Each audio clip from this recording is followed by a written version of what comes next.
Thanks, Mike. OK, hello, everyone. So yeah, I'm co-founder, CTO, OpsClarity. So OpsClarity, we've built a monitoring platform for streaming applications. And today we'll be talking about how to debug and troubleshoot real-time pipelines specifically. OK. So first things first, let's talk about datafirst, what datafirst application means. You might have heard this term kind of floating around. To us, a datafirst application is basically any application architecture whose primary purpose is to extract value out of data, right? So what do I mean by that? So these are examples of business domains where data is at the center of problem solving for these domains, right? You can't do fraud detection without looking at data. You can't do personalization without looking at data. So the question is, what does an application look like that actually tries to solve problems in this domain? And turns out there's a lot of moving pieces. So let's break it down piece by piece. So at the center of it is the data pipeline, and at the start of the data pipeline is your data source. So this could be your web, web crawlers. You could be clickstream through an API gateway or whatnot. But somewhere there's a data source that's coming in. That data source is typically fed into a message broker such as Kafka or Kinesis or SQS and the like. That is then fed into a stream processor such as Spark or Storm or Flink or whatnot. And then this is where your core business processes sit, right? Here's where you actually combine data from multiple sources, do interesting stuff on it, and ship out the output into a data sink. And these are typically NoSQL databases, such as Cassandra or Elasticsearch. And then finally, that data is being served either as a web application or reports at the end. And this is what we call a data pipeline. And it's actually interesting to note that you can have multiple applications running on the same pipeline infrastructure. So for example, you can have a clickstream report, you can have a price optimizer, you can have fraud detection running on the same infrastructure, often using overlapping input data sources, right? These are typically run on top of elastic infrastructure, so Amazon, VMware, Docker, whatnot. The infrastructure is ephemeral. You can add and remove hosts all the time. And on top of this, you have your surrounding, microservices and business logic, such as account management or other web applications. And this entire ecosystem is what we call a data-first application. So as you can see, it's fairly complex, and monitoring this system is actually non-trivial. OpsClarity, we actually run on data pipelines. This is kind of our lifeblood. So this is a screenshot from our application. What you're seeing on the top left is our automated topology discovery. My cursor. OK, yeah, automated topology discovery. So as you add and remove hosts, as you start and stop processes, we automatically detect these services, and we update the topology for you in real time. On the right side, you see an example of the anomaly detection. So we pull in metrics from your system, from your services, from your application, and we automatically detect, you baseline the metrics, and we automatically detect anomalies on top of that. And on the bottom is a health rollup. So we combine the information we get from the metrics and from system and port checks and into a host health. We roll that host health into cluster health. We roll that cluster health into application health. And all of this is happening in real time, right? As a monitoring company, obviously we can't be late. We can't afford to have bad data. So let's talk about the characteristics of data pipelines. So first and foremost, these things are typically heterogeneous. Here's a small sampling of the technologies that goes into building such pipelines. Just a quick show of hands, how many of you guys work in companies that use one of these technologies?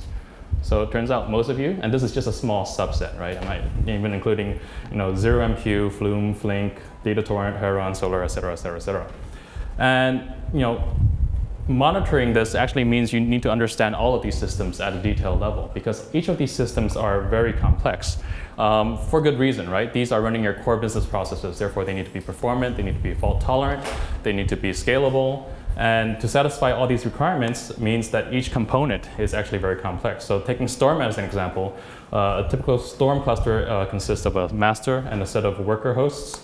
Each worker host consists of a supervisor process. Each supervisor process manages multiple topologies. Each topology consists of multiple executor processes. Each executor runs one or more bolt and spout, right? And all of these depend on Zookeeper. And every single one of these components ship out metrics. So it's almost mind-boggling how much you have to understand in order to monitor one component well in your data pipeline, not to mention the other stuff. Kafka is just as complicated. Elasticsearch is just as complicated, right? Next, highly interdependent. By its very nature, data pipelines are very, very interdependent. So if you see a problem on the end side, for example, your web application is showing a report with bad data, or maybe the data is out of date, it's not fresh, right? So the question is, where in the pipeline could the problem have occurred? Anybody want to guess?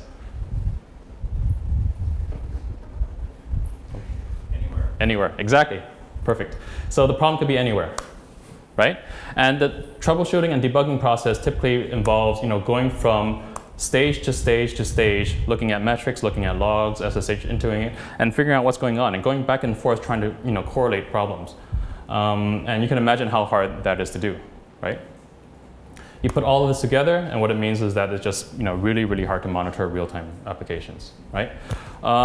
Fortunately, we've learned some lessons along the way, and I'm here to share with you, kind of the lessons we've learned to help us, debug systems better. First and foremost, put all of your data in one place. Don't use the out-of-box solutions that come with these systems. So Kafka has its own console, Spark has its own, Elasticsearch has its own, Ambari, and everybody else has its own. And you can imagine how hard it is to actually do the stage-to-stage correlation when you're looking at all of these consoles that all work differently, showing different data, and it's just too difficult to manage. It's worth the effort that you invest to pull all of these metrics and put it in one place. At OpsClarity, we actually make it easy because we do this automatically. But even if you don't use OpsClarity, whatever system you use, just put it in one place, right? And this will be important for the next stages. You want to organize your concerns horizontally. So there's a common set of concerns, no matter what business you're running, that you care about, as long as you have a data pipeline. And these are the concerns. So, throughput, stuff per unit of time. These could be clicks per second. These could be docs per second. This could be network bytes per second. Whatever business you care about, there's some stuff per unit of time that you care about, right? In order to tell whether your data pipeline is healthy or not. Same goes for latency, how long it takes to process stuff. This could be processing time or queue wait time. Error rates, how much stuff you have piling up, how much data you're losing, how much data you're duplicating. Regardless of whether you're ad tech or search or social, whatever, as long as you have a pipeline, you care about these things, right? And these are actually important for every stage in your pipeline. All of these concerns matter for Kafka, for Spark, for Elasticsearch. You care about all of these, right? Why is that important? Now, if you organize your data according to these concerns, then debugging becomes a lot easier. So here's an example of all the throughput metrics for the pipeline I have above, organized in one place. So I don't know if you guys can actually see the graphs, but can you kind of detect where the problem has occurred in this pipeline? Guesses? Going once, going twice? It's actually the play application. And the reason why it's play, and it's obvious it's play, is because everything downstream from play, you can see that there's this anomaly happening around this time, and the pattern downstream is the same. Everything upstream, sorry. Oops, going back. Yeah, everything upstream from play is normal. Right? And with play, you see one of the docs received being normal and one of the docs processed being abnormal. So, you can kind of guess that this is where you should start looking. Now, imagine how hard this would be to see if you had your CPU metrics, your disk metrics, all the other metrics that you get with your typical tools kind of munched around together. And imagine how hard this would be to see if each of these graphs are on different tools. Right? So now it becomes more evident why we should put everything in one place and why you should organize your metrics according to these primary concerns. Okay. Next, organizing your concerns vertically. So again, going back to Storm, all of these guys ship out metrics. When something goes wrong, it's difficult to figure out where to start looking. But if you organize your concerns according to a hierarchy, we found that it's helpful to basically help you navigate. So for example, you get woken up at 2 a.m. at night, something goes wrong. First thing you should check is my data healthy? Is my throughput and my latency is okay? If it's okay, it's probably not as urgent. If my throughput and my latency is going wonky, I should probably look into it right away. In Storm's case, it depends on Kafka and Zookeeper. So if Kafka and Zookeeper are not healthy, I should probably look into those before I look into Storm, right? Otherwise, garbage in, garbage out. Assuming my dependencies are okay, is Storm itself healthy, right? Is the master okay? Are there adequate resources in the cluster? If the Storm service itself is not healthy, then all my applications running on it are potentially bad. Next, my application KPIs, are they okay? Next, is my application well distributed within Storm? So Storm has this habit of kind of migrating all of your processes into one machine over time, and you have to kind of balance over time. So you need to check on that to see if everything is okay. Then you go into an individual node. Are all the jobs running on a particular node okay? If so, if all the jobs are bad, it's probably something with that node. If just one job is bad, it's maybe something in your application code. And finally, your system metrics. Okay? All right, great. I kind of breezed through that really quickly, but I kind of wanted to rush through to show you an example of these concepts. Okay, escape. And here you go. Okay, so what I'm showing you here is our application, and what you're seeing here is our topology. It's your typical data-first application topology, so let me kind of walk through the pieces. On the right side, you have your web serving app, your Rails app running with Memcache talking to Cassandra and Elasticsearch. On the left side, you have your data ingest pipeline, so you have our API gateway feeding data into an ingest server, feeding data into Kafka, then into Spark, then into Elasticsearch, which is being served by Rails, right? So all of this is auto-discovered, and basically we're just showing you the topology. Okay, great. You see a bunch of reds and yellows and kind of walk through a troubleshooting use case in this topology. So first thing I'm going to do is I'm going to, is this zoom? Let me make it a little bit bigger. Okay, hopefully that's easier to see. Okay.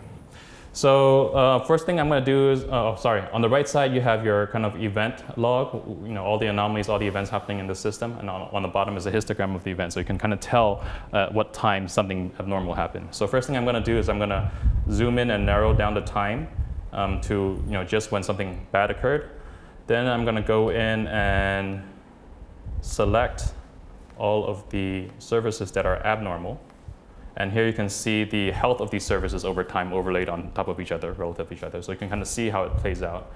Let me filter out the topology, hide all post selection, and this is just basically the stuff that's going wrong. And let's start our debugging process, right? So again, you get welcome to 2 a.m., something's bad with your report, what's going on? I click on this Rails app. I scope down the event log to just what happened on this service. And here I'm going to expand the graph, hopefully you can see. The impression count went down. So this is an anomaly detection on the impressions metric on that machine, and that went down. So what's going on? Either something could happen on here or something happened upstream. And so probably something happened upstream, otherwise you wouldn't see the red and orange upstream. So let's debug that further. Let's look at the ELB, and you can see for ELB, the request count went down. Let's look at Elasticsearch. For Elasticsearch, you can see the documents index all went down. So that suggests something upstream happened, right? Let's go up further, go to Spark. You can see your message writes and your message read both went down around the same time. Go back to Kafka, messages in and messages out all went down. So again, upstream, right? So very quickly I was able to go from one end to the other.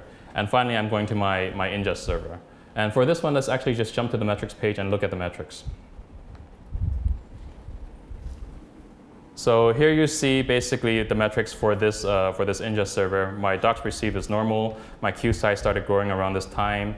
My docs process start dropping around that time, and my error rates start going up around that time. So this is actually where the root cause of the problem is. And what we actually did was we deployed a new ingest server that randomly drops documents, which basically caused this cascading effect at the end, right? So if you don't have your data organized, imagine how hard it is to see all of those events just in one shot. You get woken at 2 a.m. in the morning, you have to figure things out. Okay, another example.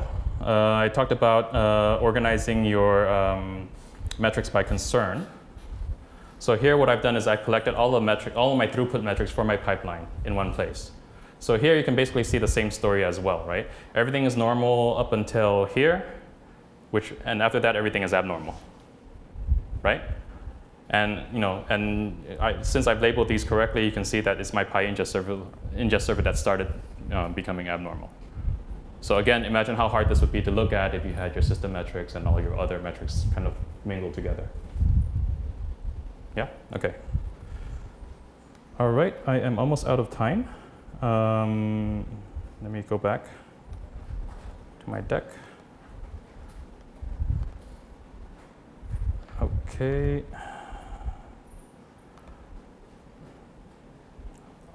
All right, so just a summary. So what do we talk about today? Data-first applications are becoming a thing. I assume you guys all know this, otherwise you wouldn't be here. Monitoring data-first application is hard. I hope I convinced you of that. It's very challenging if you don't invest the time to do it correctly. Most people fly blind today. Get your metrics all in one place, invest the time, whatever it takes, and finally organize your data. I think that's the key point here. Make sure that you organize your data by concerns, organize your data by components, so you can actually make sense of it. Okay, and I think that's it for me. Happy to answer any questions. Yes. First question. I guess you mine the log of every application, every software stack. There's multiple ways of collecting data. Oh, sorry. Yeah, so the question is, how are you collecting data? Is it through the logs, right? There's multiple ways of collecting data from these services. Some of them, you extract data out of the logs. Other systems, you use JMX to talk to JMX to pull the metrics. Others, they expose the REST API, and you can just pull out of that API. So part of the challenge of monitoring these systems actually is to figure out how to actually monitor them. There are systems like CollectD and StatsD that have plugins. And depending on the plugin, they may or may not suit your purposes. But typically, you use these plugins, and you have to customize them in some form to pull the data. So my question, two questions. Yeah. How do you manage your version change? The log also change. If you evolve that, you are using third party. Yeah, engineers. That's what it costs. Yeah, you have to keep up to date. And another question is about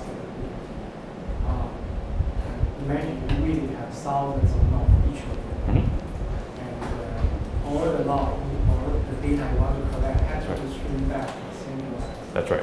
Location. That's right. So I mean, it goes back to your data pipeline, right? Every component of your data pipeline has to be scalable, has to be performant. You have to partition your data. It's just stuff that Yahoo, eBay, Google, Facebook, they all deal with. And when we deal with data solutions, the reason why it's so complicated is that every single one of these components have to be scalable and performant. None of them can be a single point of failure. So yeah, just hardcore engineering work. Yeah, two questions. One, what are some open source alternatives to Obscurity? Two, what in your experience, because you've got a lot of data, right? Which open source projects are misconfigured or are problematic that more frequently than others? Okay, good questions. So two questions are, what are some open source alternatives to Obscurity? And second is, what are the issues that you run into with open source technologies as you try to monitor these systems? Or misconfiguration. Which projects do you see misconfigured most often? Oh, okay, good. Okay, so for the technologies, which ones are hard or difficult to monitor because of misconfiguration? Okay, so the first question is, there are no open source alternatives to Obscurity, otherwise we wouldn't exist. So the solution really is just, you have to. What we've done is basically build our own data ingest pipeline, right, to collect data out of multiple sources and put them all in one place and allow you to visualize them in one place. And it's actually really hard to do. We started out using Nagios and using Ganglia and using Graphite, but if any of you guys used it, it's a lot of manual work, a lot of maintenance, and there's a lot of, just the topology discovery alone, keeping up to date with topology is really hard to do. So unfortunately, there is none. There are competitors out there that maybe makes it easier for you to add tags to your resources, and they use those tags to group stuff. But as far as open source, I don't know of any. As far as misconfiguration, it depends on how new it is. So Docker is really a pain in the ass to monitor if you use Docker at all. Some of the more mature stuff, such as Kafka, is actually well documented. Elasticsearch is well documented. Some of the newer stuff like DataTorrent, some of the newer, it's really all the newness and the critical mass of the user base. I know that's not a specific answer you're looking for, but yeah, but that's been our experience. Since you touched on Docker, what ways did you find and monitor Docker? I would try CAdvisor. If you You can spend a whole session on that. But yeah, I mean, it's a combination of, I mean, there's multiple modes that Docker can run and they can interact with, you know, there's a Docker standalone and there's Mesos and there's Yarn. So it's really difficult to basically figure out all the combinations. Often what it comes down to is running your own process inside the Docker container to, you know, pull data out. Our agent sits outside of Docker, and we have to deal with situations like the port mapping from inside the container and outside container being different. And that's only if you run it with that specific mode. There are modes where it's not different, and there are modes where you can't even see the ports. So it's just really grunt work, just spending time, and every one of our customers are different. We have Docker customers, and every single one of them are different. Huh? One last question. So most of the emphasis is on diagnosing the issue. Yes. Is there any effort to sort of remediate stuff automatically? For us, our primary focus is the diagnosis because we find that's where we spend most of the time. Remediation, there are tools out there to help you, go deeper into each of these technologies, like Kafka inspection tools or Spark inspection tools, and they allow you to walk through your code. But our emphasis is just on collecting data and monitoring it. Okay, thank you all.